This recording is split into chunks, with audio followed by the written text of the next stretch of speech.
રામ નારાયણ રામ. જન્મજાત માનવી, સંસ્કારજાત શક્તિ ધરાવતો માનવી આ વાત નથી કહી શકતો. એવો માનવી તો જીવ ધર્મની વાત કરશે, સર્વ જીવોના ધર્મની, માત્ર માનવધર્મની નહીં. માનવ પોતાને મહાન બતાવવું માંગે છે, પરંતુ કોણ મોટો છે, કોણ નાનો છે? શું માનવી મોટો છે? ના ના. તમારા દેશમાં જુઓ, બયા પક્ષી પોતાનું ઘોંસલું કેવી રીતે બનાવે છે, લટકતું લટકતું કેટલું સુંદર ઘોંસલું બનાવે છે. માણસ આ ક્યારેય કરી શકતો નથી. તેવી જ રીતે એક કૂતરો ગુનેગારને પકડીને પોલીસની પ્રતિષ્ઠા બચાવે છે, જ્યારે બધી પોલીસ નિષ્ફળ થઈ શકે. આવું ડોગ પાવર પ્રાપ્ત કરવા માટે 12 વર્ષ લાગશે.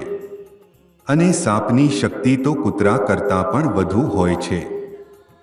પહાડીઓમાં એક પ્રકારનું કીટું હોય છે, જે ક્યારેય પણ પોતાનું રૂપ બદલાવી શકે છે.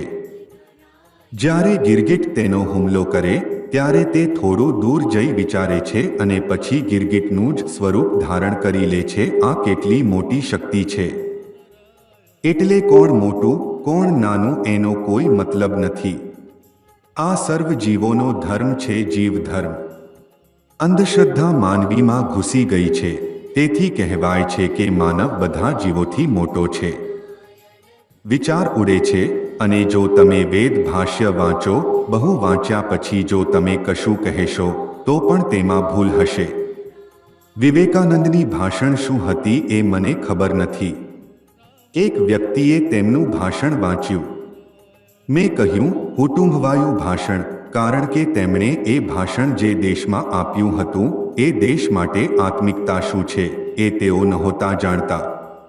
પણ એ દેશની મૂળ ભાષા એ ભાષણમાં આપમેળે આવતી હોય છે. હું મૂળ જ આપી રહ્યો છું, કારણ કે હું કોઈ પુસ્તક વાંચતો નથી. હું મધ્યસ્થની માધ્યમથી નથી આપતો, કારણ કે બાળપણથી હું મૂળ ધ્વનિ સાથે જોડાયેલો છું. જ્યારે શ્રીકૃષ્ણે ચમત્કારો કરીને ઋષિઓને આકર્ષ્યા, ત્યારે ઋષિઓએ કહ્યું, અમે પ્રશ્નોના જવાબ ઈચ્છીએ છીએ, તારા ચમત્કારોથી અમે સંતુષ્ટ છીએ. પરંતુ માત્ર ચમત્કારના આધારે કોઈને ભગવાન નહીં કહી શકાય.